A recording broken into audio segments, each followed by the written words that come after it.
Food poisoning during pregnancy is something many women worry about, and it's understandable. You start hearing about bacteria like Salmonella, and suddenly it can feel like every food is a potential risk.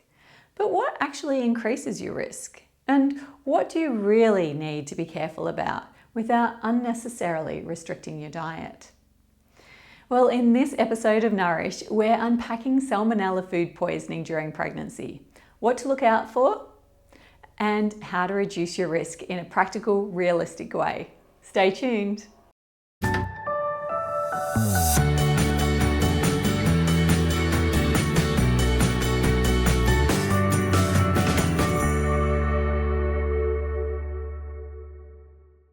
Hi, I'm Melanie, dietitian and founder of Nourish, where we explore how the first 1,000 days shape your child's lifelong health. And today, we're focusing on Salmonella. Now let's start with the basics. Salmonella is a type of bacteria that can cause food poisoning. In pregnancy, your immune system is naturally altered, which means that you may be more susceptible to infections like this. Salmonella infection typically affects the gastrointestinal system. Common symptoms include diarrhea, vomiting, tummy cramps, fever, and these symptoms usually develop within 6 to 48 hours after exposure, which can make it tricky to determine what caused it in the first place. Now, while this can feel quite concerning, there's an important point to keep in mind. In most cases, Salmonella infection is self-limiting, meaning that your body will clear it on its own. So management is usually supportive, focusing on hydration, electrolyte balance, and gentle nutrition. Where we do need to be more cautious is if symptoms become more severe, particularly persistent vomiting, signs of dehydration, or high fever, or if you're unable to keep fluids down. Now, in those situations, it's important to seek medical care.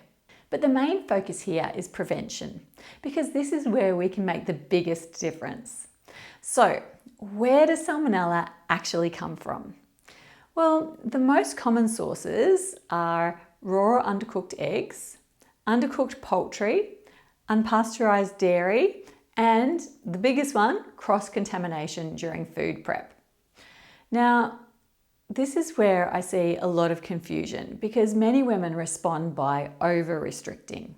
So they avoid a wide range of foods, including foods that are actually very nutritious and low risk when handled properly.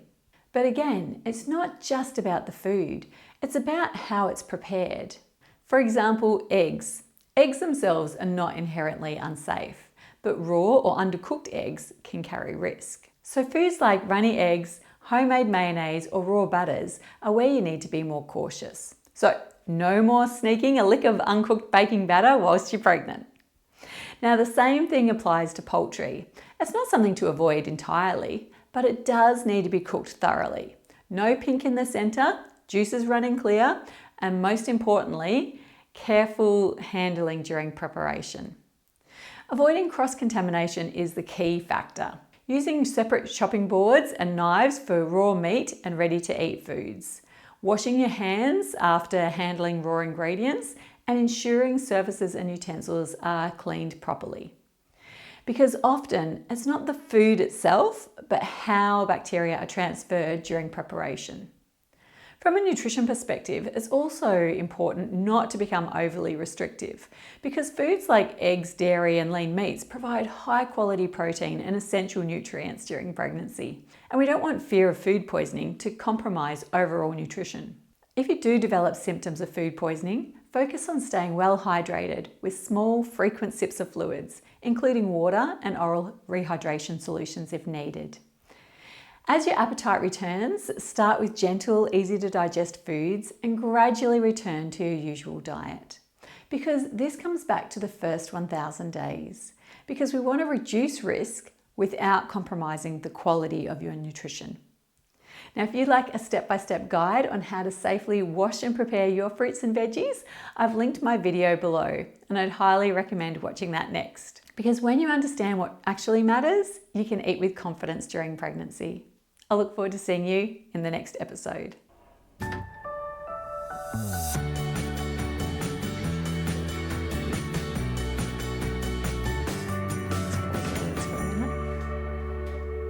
That's fine there.